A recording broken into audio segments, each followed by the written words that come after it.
Hi there, this is Steve Spurrier. You can join University of Florida Hall of Famer Shane Matthews and also the two-time SEC Player of the Year every weekday as he brings you all you need to know about the Florida Gators, including news, analysis, opinions, and some of the biggest names in sports. You can find him on Spotify, Apple Podcasts, Google Podcasts, or wherever you listen to your favorite podcasts. Or you can watch him live at 8 a.m. on Facebook, YouTube, or Twitter.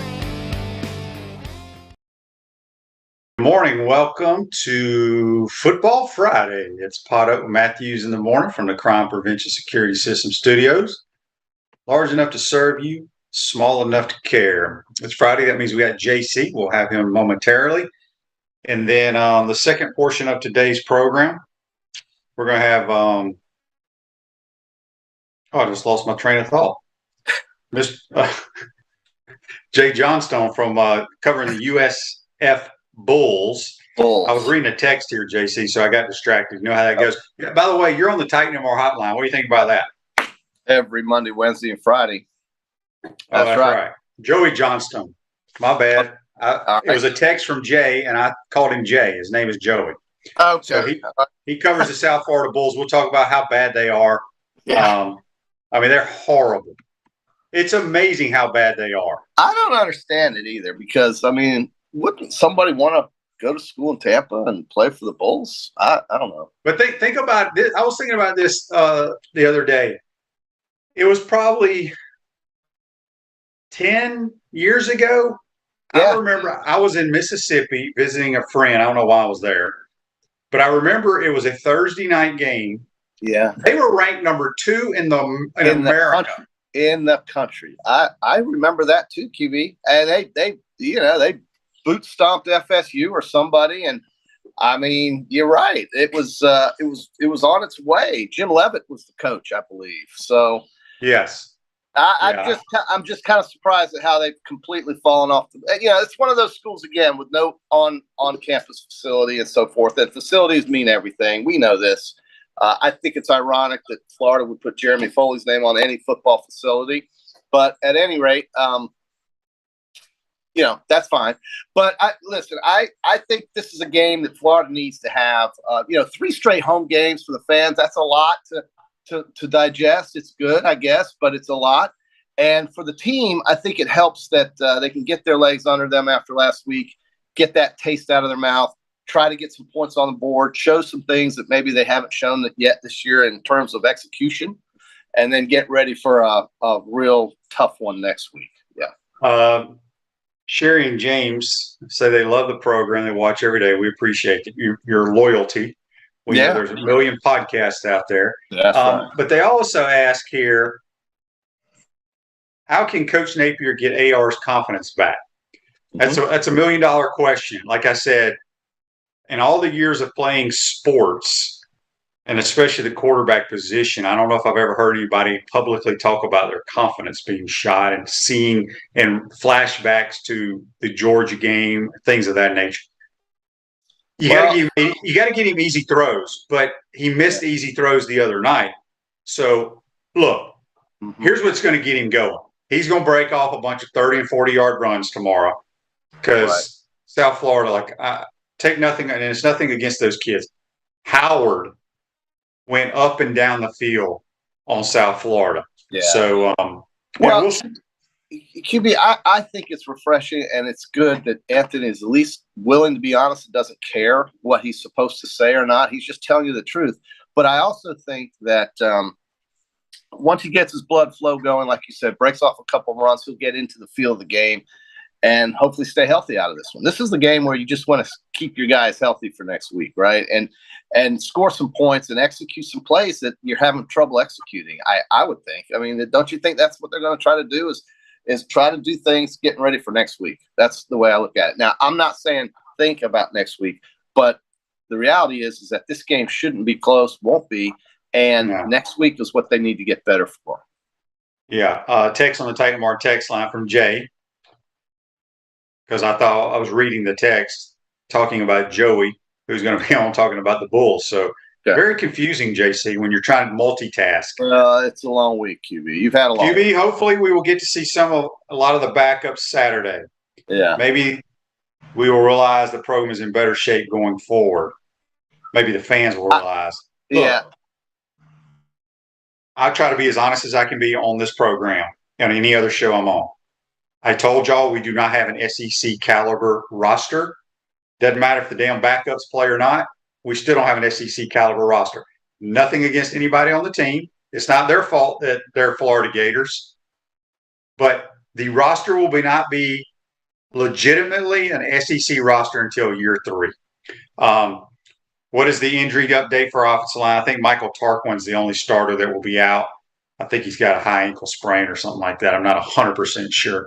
Dan says he likes my Bulls in the background. That's right. We are playing the Bulls. So we're out there messing around with the Bulls. All right, JC, let's go back. We'll talk college football here in a minute. I want to go back to the game last night.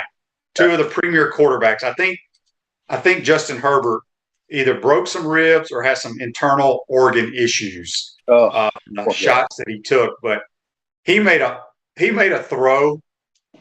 I don't know how he made it because the previous play he scrambled. You said you fell asleep, so you didn't see this. But he literally he was trying to throw the ball literally 3 yards out of bounds, and it looked like it was a 2-year-old, and he threw it about a half a yard. Okay, yeah. Next play he throws a laser down the middle of the field that sets up their touchdown at the end. But I felt horrible for him because it was almost like, look, dude, we know you're tough. We know you want to play.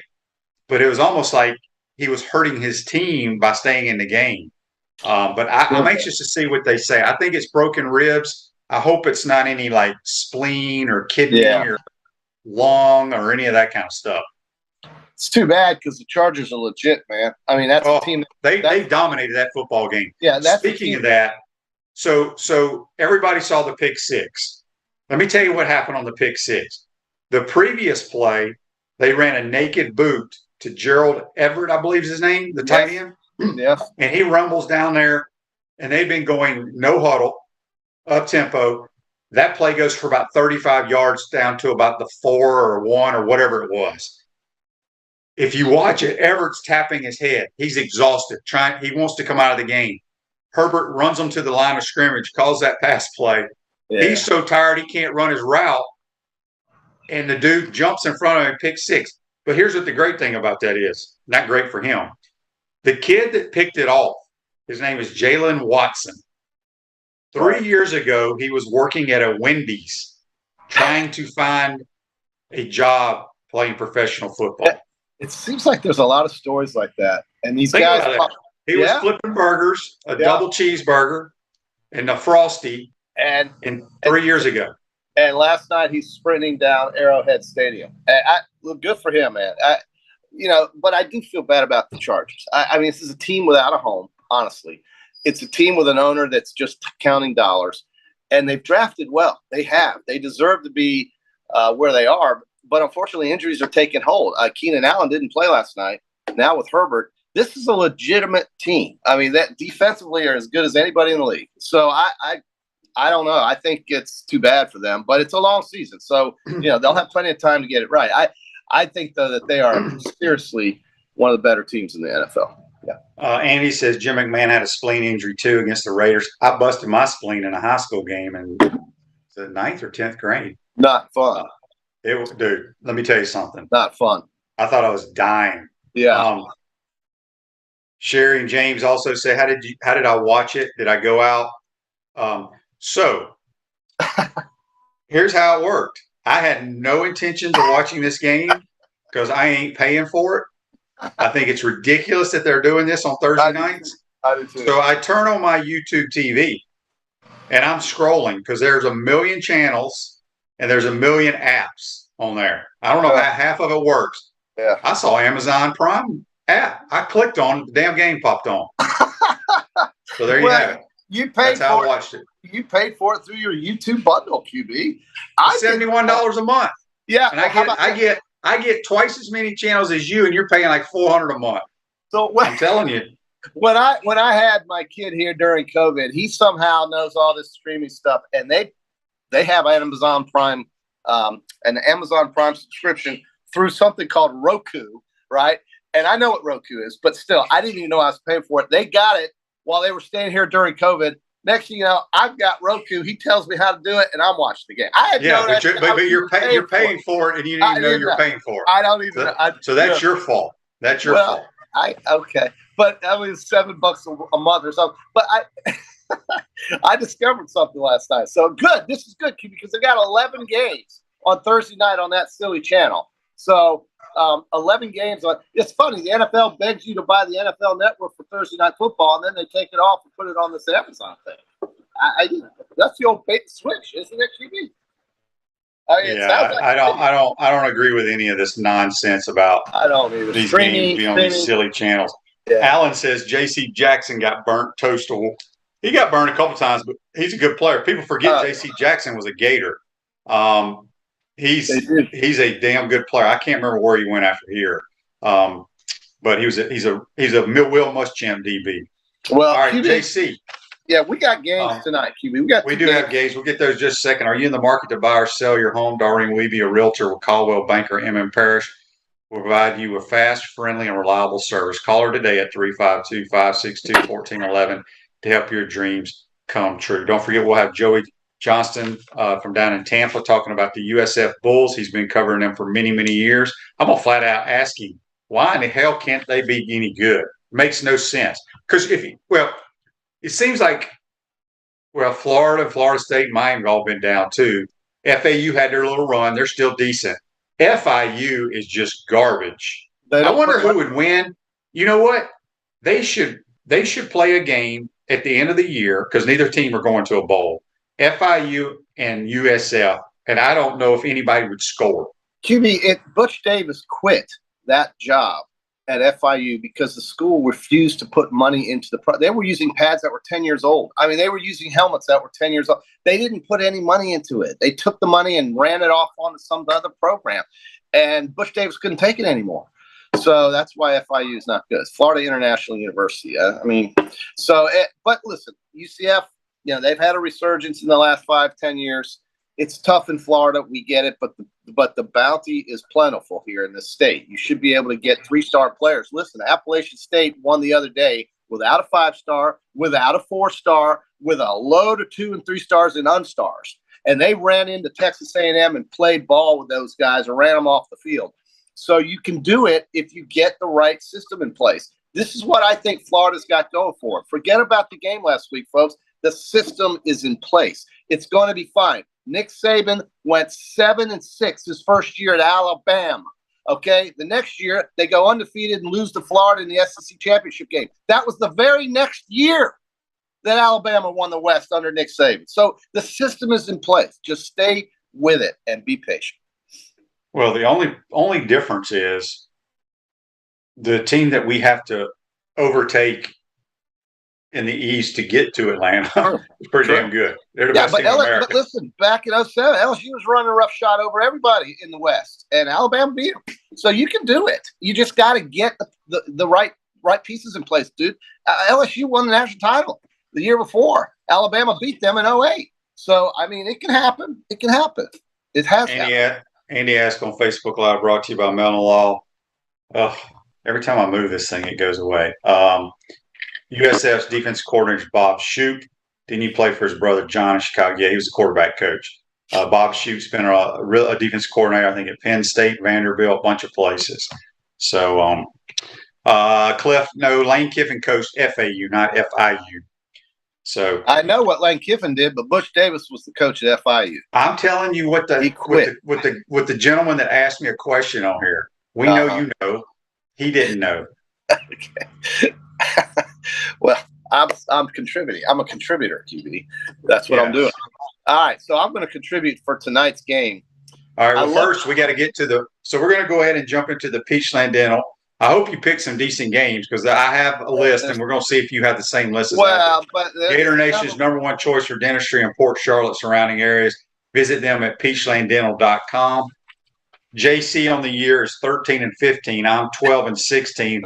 Not to mention, though, I started out at 0-7. 0-7.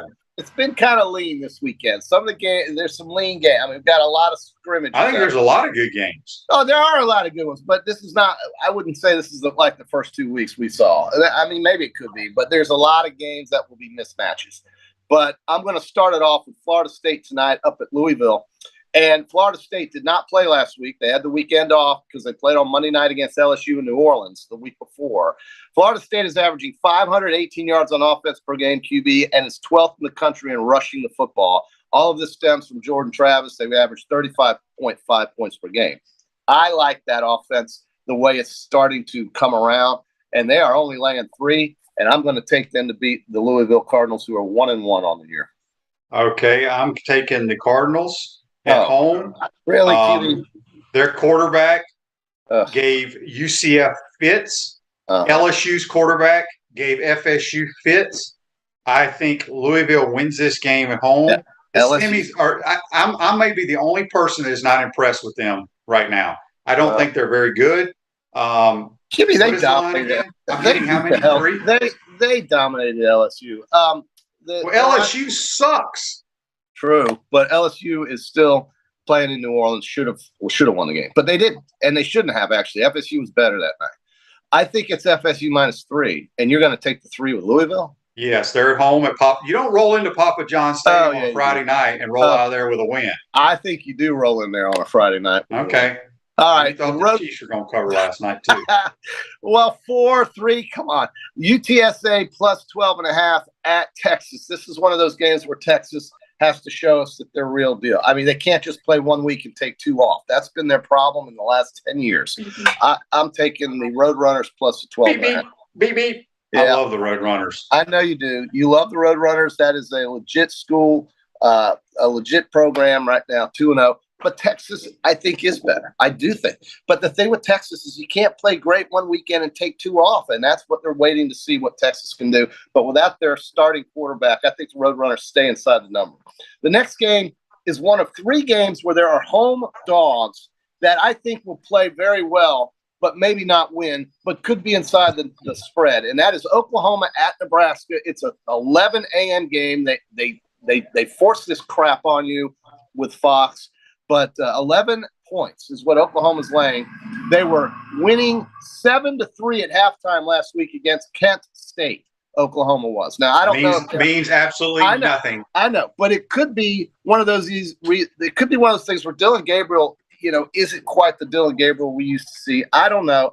I have a feeling Nebraska under the new coach, the interim coach, who's been there forever, is going to stay inside 11 points. They always lose inside of a touchdown, but I'm taking the points here and thinking that they're going to stay with Oklahoma. All right, I'm on the Boomer Sooners. Of course you are. Okay. Well, you don't think Nebraska can stay within 11 points? I don't know if Nebraska can do anything right. Well, under Scott Frost, the answer is no, but he's not there anymore, and that's why. Let me fill you in. It's the same damn players. Well.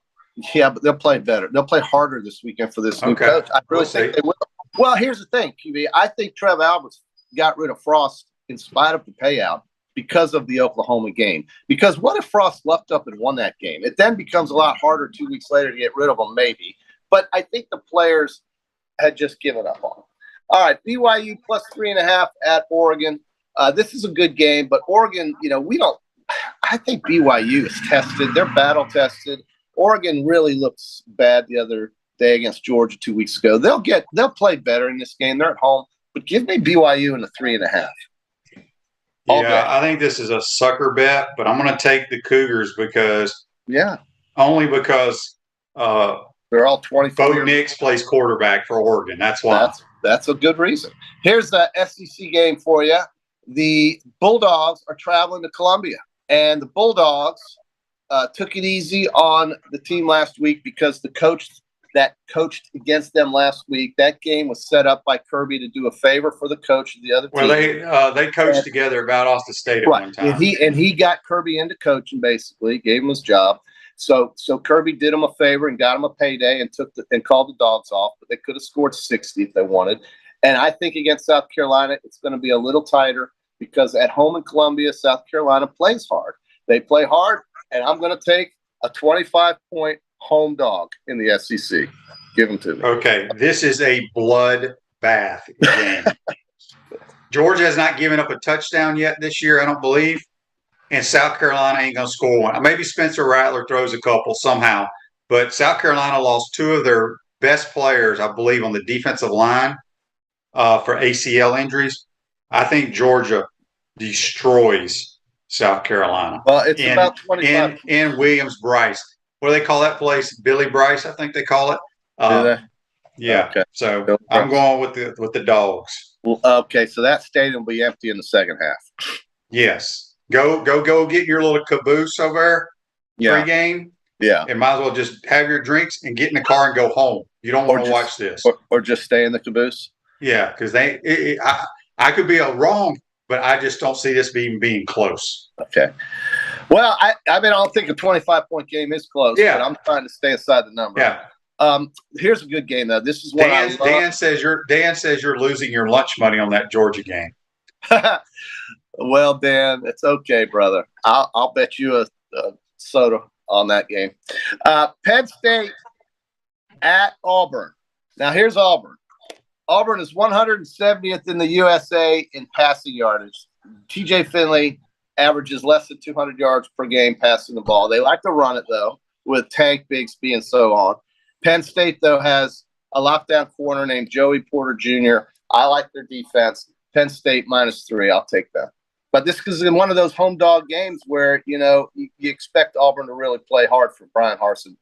I'll take the Auburn Tigers at home. Penn State is about the same, like Auburn, boring as hell. I don't think they should be ranked. They do nothing for me. You don't like nothing for me. I think Auburn wins this game. Well, Penn State has the better win so far this season, so I'm going to go with that. Okay, Mississippi at Georgia Tech. In the old days, this would have been a classic SEC game between Georgia Tech and Ole Miss in the good old days. That was like back when my dad played that long ago, JC. Yeah, Pepper Rogers was coaching the Yellow Jackets, and Bobby Dodd. Bobby Dodd was coaching the Yellow Jackets, and Johnny Vaught was coaching the Rebels. Mississippi's laying 17, though, at Georgia Tech, and I like it. I think they'll win by 30. Give me Ole Miss. Okay.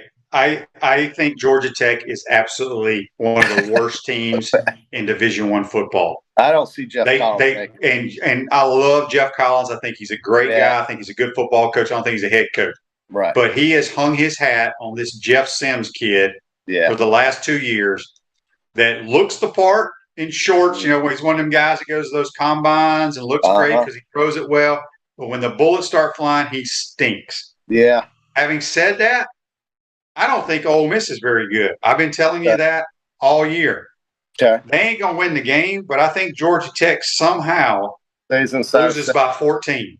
Okay. That would be a cover.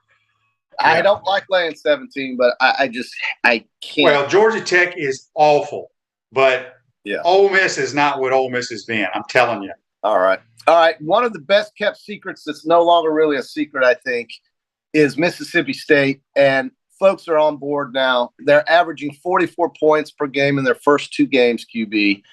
And granted, it's only been 2. LSU, however, is 91st in the country in total defense. This matchup does not suit well for LSU, I don't think. And I think Mississippi State laying 2.5. Again, another home dog. It's hard to go against home dogs in the SEC. It's really hard to do that. But I like the players, and I like Mississippi State's defense, and I like Mississippi State's offense, and I like Will Rogers. LSU's defense is not good, QB. They will be chasing players all day long. Give me the Dogs -2.5.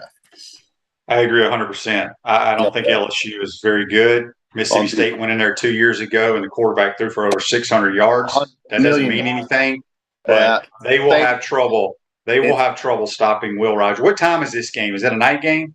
6 o'clock or 5 o'clock local time, 6 o'clock Eastern. I don't care what the fans are going to be doing outside. I don't either. Mississippi State is clearly the better team. All right, here's a good game, and this is a pressure game in my opinion, although there is no pressure on Jimbo Fisher because he's locked in, and there's no way he's leaving anytime soon. And he doesn't want to leave. he's got a thing going at Texas A&M. But, dude, they are playing the Miami Hurricanes with Tyler Van Dyke, Mario Cristobal. Hurricanes. The Hurricanes are rolling in to Kyle Field, which to me isn't such a great home field advantage after all when you look at who's beaten them in there in the last 2 years. But Miami's catching 6 points. Tell me how that could be with a team that couldn't score on Appalachian State is going to play an improved Miami team with a good quarterback. This is my lock of the week, Miami +6. I don't care. I want Miami. I'm going to take the Canes too. I kind of want both of these teams. I hate both of them. I have nothing against A&M. I even took a visit there and loved it. Yeah. But I just despise them now because of how they run their program and Jimbo's nonsense. Yeah. I hate Miami. But I kind of want Jimbo and the Aggies because I really think they're going to lose 4 games. If they lose this game, oh boy, it's going to get ugly from here on out. It's going to get ugly. So but he can't go anywhere. Miami, Van Dyke has to play well, which I think he will. I'll take the Canes as well. +6. All right, you can't talk about the prediction on tomorrow's night's game, even though we all know who you think will win. But my score for tomorrow night, the Gators are laying 24 points, and my score will be 49-14. I think Florida will get it right tomorrow night and score at least 49 points. I really do. Yeah, it's blowout city. It's blowout city. Now we've got 3 pro games real quick, QB. Well, hang on. We got a really good game. I knew you would leave this one off. Tell me. Texas Tech, who's 2-0, travels to Raleigh-Durham to play the Wolfpack, who's ranked 10th in America. Yeah, you're right. That's a good one. 10-point game. Who do you like in that? Wow, 10 points. Oh, man, it's a lot. I'm going to take the points. I think I'll take Texas Tech. Okay, you're going to take Texas Tech +10. I will take the Wolfpack at Carter Finley Stadium, JC. That defense is going to be fired up. They're good. One goal, one pack, or what? I can't remember what their slogan is. 1 pack, 1 goal, or something like that. So give me the pack. Points. All right, 10-point spread. Yeah, I did miss that game. And then you missed another great game. What? You got the 11th ranked Sparty traveling Washington out to UW. Yeah. UW is 2-0. Michigan State's 2-0. Who do you like in that game? Well, UW's got the Michael Penix kid that played at Indiana, and he's found a new home, and that crowd can get going over there, and they're laying 3. I like it. I'll take the 3. I'll lay the 3. Give me UW. Oh, I was hoping because this line makes no sense. You got the number 11 team in America playing a team that ain't even ranked, and an unranked team is favored. Right. Again, the rankings, you know what that means right now. But I'm just telling you that. Give me UW. Yeah, I like UW as well. Okay, now we got in the pros. By the way, this is the Peachland Dental, Gator Nation's #1 choice for dentistry in Port Charlotte surrounding areas. Visit them at peachlanddental.com. It's our JC and QB weekend picks. All right, we got the 3 that I'm going to give you, all involving Florida teams. The Buccaneers at New Orleans. This is a good division game within the NFC. Tampa Bay playing, coming off, I guess it was Monday or Sunday night? I don't remember. -2.5 at the Saints. Saints got lucky to win. I think Tampa wins this one. And Tampa's favored? The 2.5. Saints shouldn't have beaten Atlanta. Give me the Aints, baby. Yep. They have the Bucks. Total homer pick for QB. They beat the hell out of the Bucks every time they play them. Jameis Winston is their quarterback QB. And I know Michael Well, okay.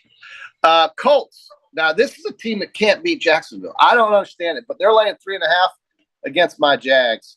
So the Colts will probably kill them, but I'm going to take my Jags. 3.5. So who's favored? Colts. By what? 3.5. All right, I'll take Indy.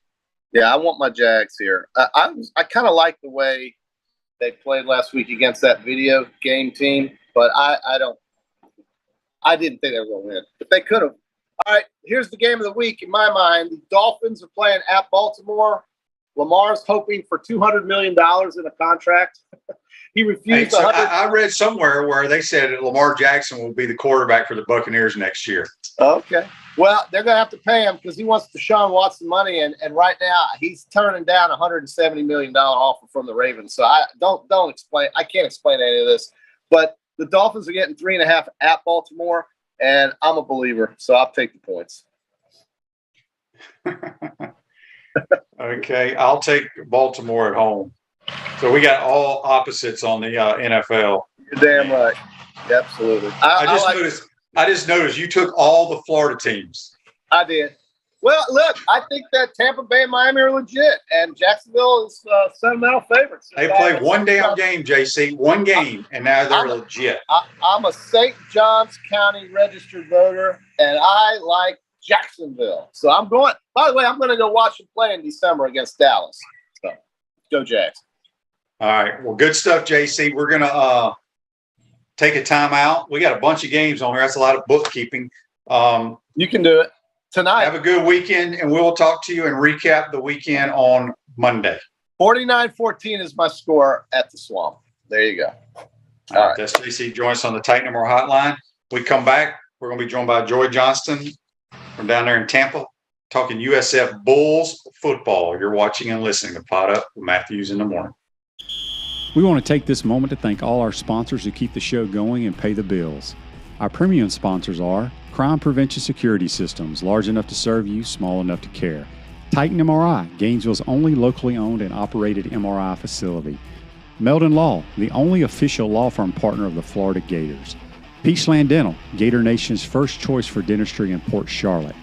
Comfort Temp, comfort is our business, peace of mind is our promise. QC Kinetics, live pain-free with QC Kinetics. Our gridiron sponsors are Auto ER, UF Bookstores, Celebration Point Town Center, Chris Doring Mortgage, Silverback Concrete Co., Ruse Ogra State Farm Insurance, Doreen Wiebe Realtor Caldwell Banker M.M. Parish. Our touchdown sponsors are Campus USA Credit Union, Adams Rib Company, Gator Dominoes, Celebrate Primary Care, Gator Bait Media, Okido America, Style Cuts, Ironwood Golf Course, Big Mills Cheesesteaks, MB Listing, McDonald's of Gainesville, 84 Lumber, Tropical Smoothie Cafe, Avra and Smith, Dowling Signs, Baker's Sporting Goods, Silver Cube Billiards and Sports Bar. If you are interested in promoting your business on the show, visit potupwithshane.com and click the Advertise button. Again, thank you to all the great businesses that support the show. If you like what we are doing here, make sure you follow us and support the businesses that support us. Welcome back to the Crime Prevention Security System Studios, large enough to serve you, small enough to care. Celebration Points, where the Gators go to celebrate. With premium brands like Escape Apology, F45 Training, Regal Cinemas, Dave & Buster's, Nike, Prime and Pearl, the HBC's restaurant, Spurrier's Gridiron Grill, which is now selling Head Beer Coach American Lager in 16-ounce cans. You can also get that at Spurrier's, Visor's Rooftop, or at Gator Games at Ben Hill Griffin Stadium. We'll see you at Celebration Point, where the Gators go to celebrate. We're now going to head down to Tampa and talk a little USF Bulls football with Joey Johnston, who covers the Bulls, been covering them for a long time. Good morning, Joey. How are you, my man? Good morning, Shane. Good to be with you guys. Yes, indeed. Let's start out. I was just talking to my co-host who comes on a couple of days a week, JC. What's gone wrong with USF? I was telling him it seemed like about 10 or 12 years ago, I was at my buddy's house in Mississippi. They're visiting him, and we turn on a Thursday night game, and there's the Bulls, number 2 in America. What's gone wrong in your mind since then? Well, probably the biggest thing is just the dynamics of college football and the what happened to the Big East Conference, the old Big East Conference, which USF was in, and it was kind of crazy when you think about it. The year was 2003, and USF was like in its 6th year as a football program, pretty new to Division I, and it got admitted to Conference USA. And that was a great thing, and everything was on track. And then before they played their first Conference USA game, they got an invitation to the Big East. And it's like, holy cow, we're in the big time here. We can play in the Sugar Bowl if we win the Big East or something like that. This is crazy. So while it was great, it was probably happening at a speed that nobody could have anticipated. But anyway, we go from that to the changes in college football and the Big East, essentially going away. and then USF went into the American Conference, which is a fine conference in its own right, but not a Power 5 league. So I think what happened there is just over time, maybe the recruiting of a little lesser caliber of player, things chipped away. Coaches changed. There was a big transition here and there, and then, before you know it, USF's looking up, and UCF is ahead of them. Essentially, UCF is doing what USF thought it should have been doing, and UCF built an on-campus stadium. They won games. They won conferences. They have now been admitted to the Big 12. So now USF is trying to catch up to UCF. I think that's possible. There's too many good things down here in Tampa for it not to happen like that. The market is great. The city is great. We're sitting here in prime recruiting territory in Florida. But certainly the program has set back the past few years, and it's trying to build up, and really it's still in very much a building mode. It's in desperate need of victories. And hopefully that will happen once the conference season gets going. But yes, it's interesting because USF has achieved some things that few people thought were possible for a young program. So it can be done. It just needs to be done again, and it's going to take some time. Now, did I dream this, or are they talking about eventually trying to build an on-campus facility? You didn't dream it. I mean, I wouldn't blame you if you thought you dreamed it, because we've heard it several times before and it's never happened. But this time they are serious, and this time it is going to happen. They have selected a design team. They are starting to design this stadium. Their hopes are to have it ready for the 2026 season. I believe Miami is on the schedule, and they would like to open the stadium with Miami, with the Hurricanes here in Tampa, which would be great. But the thing is, they've played in Raymond James Stadium almost the whole tenure, which is great. Raymond James Stadium holds Super Bowls. It's a fantastic NFL arena, and it's a great place to watch a game, but it's not on campus. So that's always been an issue with not only USF's ability to generate revenue, because the Bucks get all the revenue from that stadium. USF is just a tenant, a renter of the stadium. Also students, you think, how hard is it to go 8 or 10 miles down the road? Well, for some people it is hard to do that. And on campus would be completely different, where you just roam in from your dorms and you have the campus life and the tailgating going around everywhere, like happens at Florida and most every college football program in America. So that is certainly a great next step that they are pursuing. It has been a long time in coming. And let me say this too. This is always an interesting thing. People would say, why did USF take until 1997 to have football? I mean, the university started in the late 50s. What happened? Well, when they drew up the plans for the campus originally, a football stadium was part of it. But their first president, a guy named John Allen, was actually anti-athletics, and he put the kibosh on everything and did not have any teams for several years. It was like 6 years before they had a soccer team, 10 years before they had a basketball team. And by the time there was interest and some momentum for football, it was generally thought, this is too expensive. We can't do this. So literally the school went 4 decades without even having a football team. Who knows what would have happened if they would have brought it in with the beginning of the school. So there's been just all these little campaigns and attempts at getting a stadium here and there that usually just fizzle out because of the money. This time they have an athletic director and a board of trustees that are behind it, that are doing it right, methodically raising the money, studying the situation, and I believe it's off the ground now, and it's going to happen, and I think it's going to be a great thing for the program.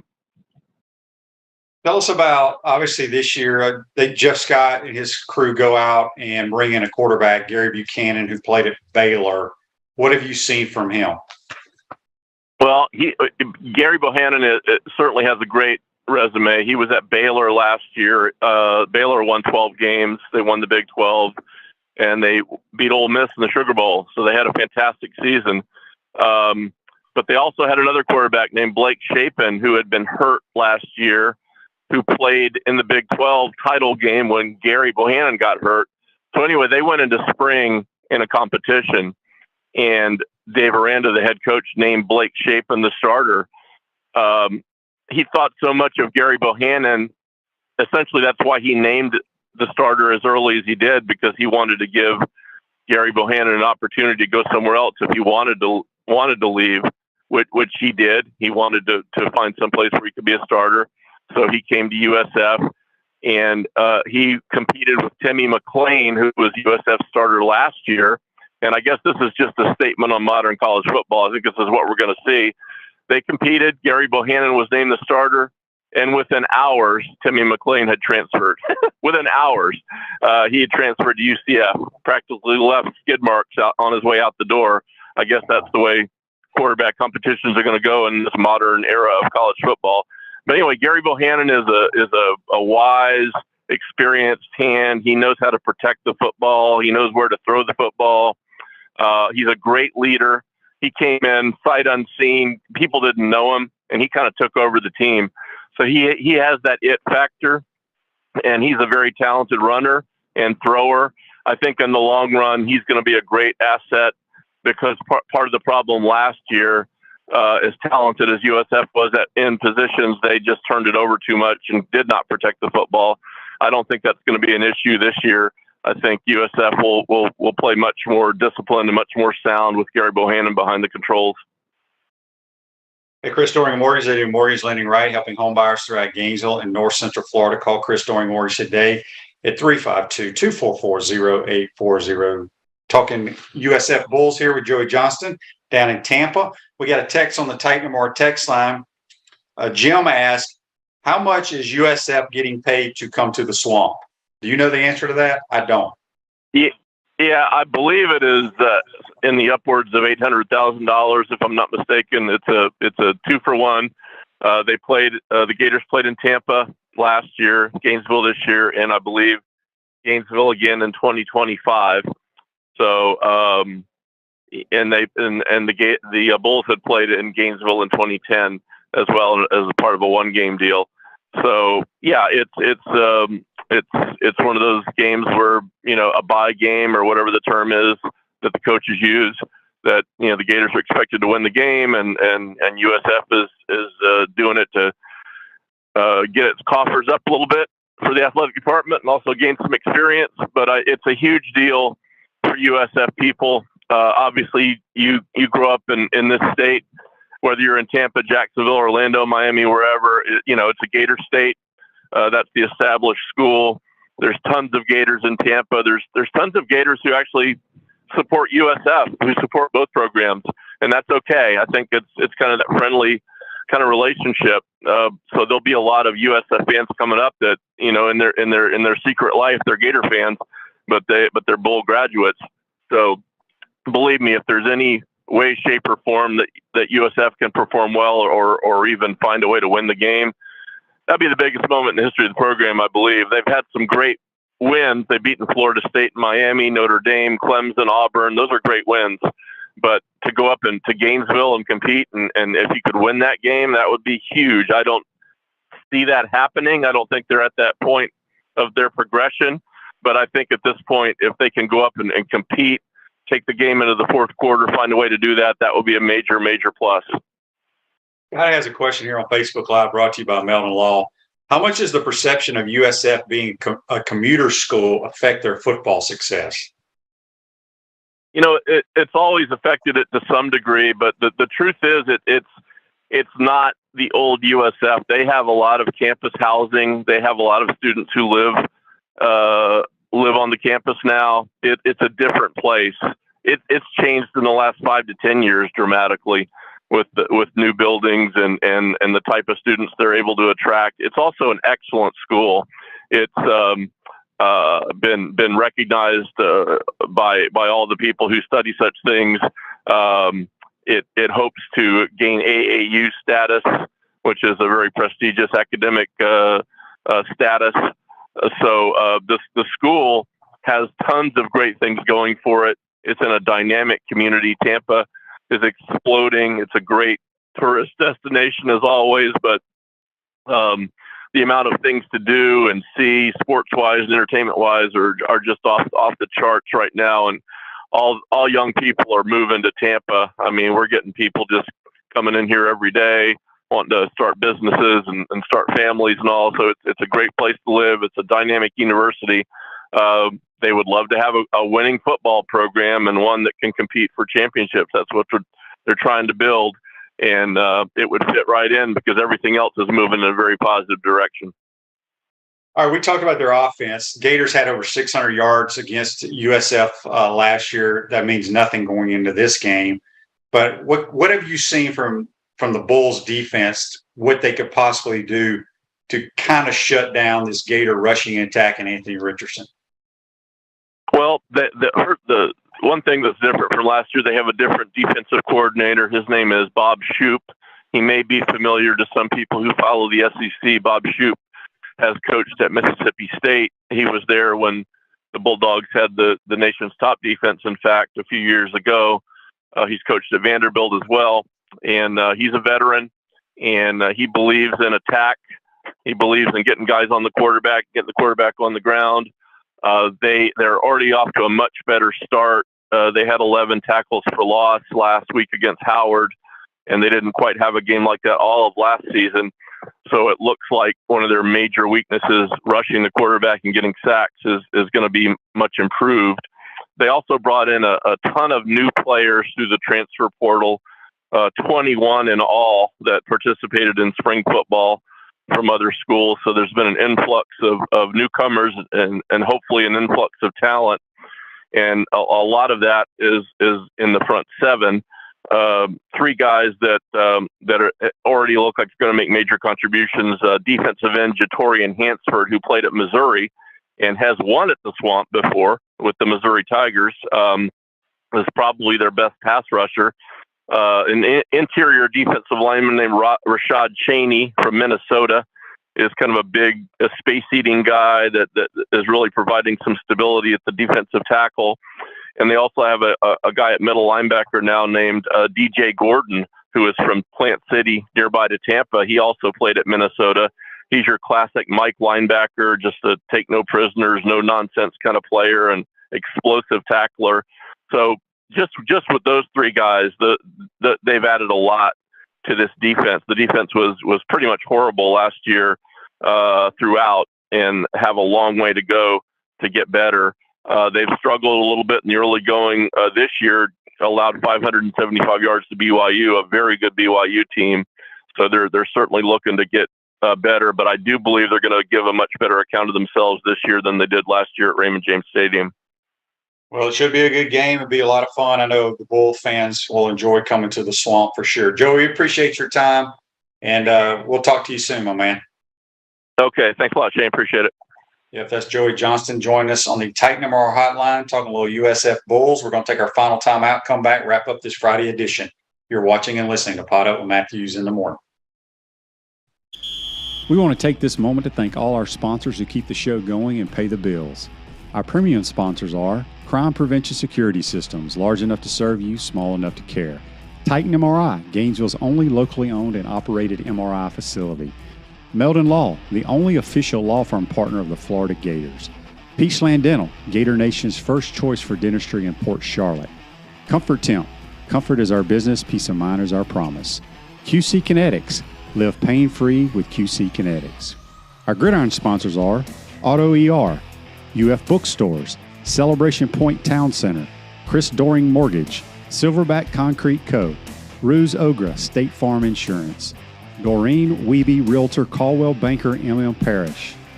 Our touchdown sponsors are Campus USA Credit Union, Adams Rib Company, Gator Dominoes, Celebrate Primary Care, Gator Bait Media, Okido America, Style Cuts, Ironwood Golf Course, Big Mills Cheesesteaks, MB Listing, McDonald's of Gainesville, 84 Lumber, Tropical Smoothie Cafe, Avra and Smith, Dowling Signs, Baker's Sporting Goods, Silver Cube Billiards and Sports Bar, If you are interested in promoting your business on the show, visit podupwithshane.com and click the advertise button.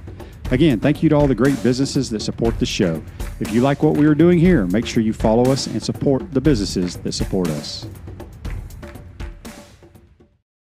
Welcome back to the Crime Prevention Security System Studios, large enough to serve you, small enough to care. Ruse Ogre State Farm Office is a team of dedicated insurance professionals ready to help life go right with the right insurance options for you and your family. Visit ogreinsurance.com, 352-240-1779. I want to thank JC and Joey Johnston for joining the program today on the Titan MR Hotline. Let's get to This Day in Sports, brought to you by our good friends at Comfort Temp. Comfort is our business. Peace of mind is our promise. Beat the summer heat. Schedule your air conditioner's tune-up today, keeping you chill in the Florida heat far away. Comfort Temp Heating and Air. Call us today, 352-376-2366. This Day in Sports. In 2018, Kansas City quarterback Pat Mahomes sets an NFL record of 10 touchdowns in the first 2 weeks of the season, torching Pittsburgh secondary with 6 TD passes. That's This Day in Sports, brought to you by our good friends at Comfort Temp. Sherry says, how do I listen to you Saturday night? It's on however you listen to the Gators, different affiliates across the country, your local stations, but you can always listen to the WRUF app. And I failed my homework assignment. I apologize. I will make a note. If you, because Sean, I need to get that website or how you link up real-time game action and on the radio. I got to get that for you guys. It's like sync.com or something along those lines. Andy asked Shane, are you and Steve at the Rights Union tomorrow? Yeah, we do our pregame show. So Steve's pregame show starts, let's see, the game's at 7:30. We'll be there from 3:30 to 4:30. And then we go straight to Cardozo and take Casey after that. So yeah, we'll be at the Union. And if anybody wants to come by and say hello. Dan says you can use TuneIn to get WRUF, then you can pause live TV for the broadcast. That's true, but Dan, I think there's a way. I know Sean mentioned it, one of our broadcasts, where you can go and it syncs up with the TV.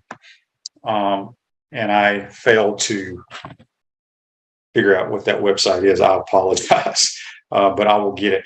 Make sure you tell all your friends and family to follow our program on all the different platforms, whether it's YouTube, Facebook, Spotify. We're on all of them. So follow us, like us, do all that good stuff. Tell your friends, family, and your neighbors to check our program out. And should be a fun weekend. I think the Gators get right here. It should be blowout city, quite honestly. USF is not very good. Might be the worst team we play all year. Eastern Washington is probably a little better than them, quite honestly. So we should play a lot of players. Well, we're going to play our starters. Try to get in good sync, good flow, because next week up there in Rocky Top ain't going to be easy. They are explosive on offense. So we got to get going. Dan says, tune in. You can sync it up. It just takes a minute to do it. Okay. Well, y'all know more about that. Somehow I got lucky and watched the game last night because I saw the app on my phone. And Alan says radio's faster than the TV coverage, but I think you can sync it up. I will definitely have that answer for you next week. Hope you enjoyed today's program. Have a great weekend, folks. We'll see you on Monday. Take care.